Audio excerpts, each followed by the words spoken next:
in the previous dish rooms, we've had flat conveyor belt systems. This moves the dishes faster. We have to have more people working in order to take the dishes off faster. But it moves the dishes faster so that we can get them off the trays and the customers won't be lined up trying to get their trays taken care of. The student worker would take the tray off the accumulator and they would take the food and they would bang it into the dish and get the food into the trough. The trough water recycles gray water throughout the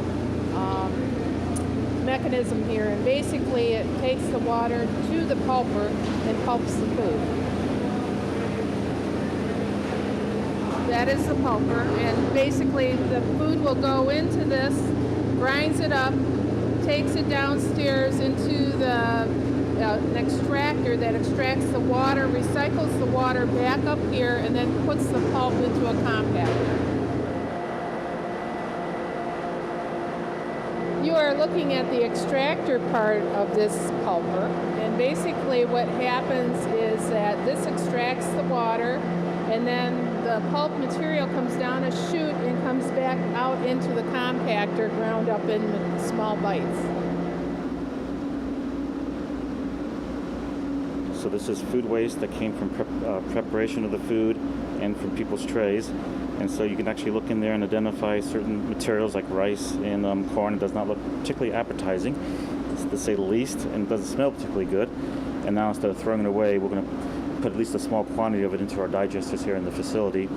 And then if things work out, it could ultimately end up in a full-scale digester.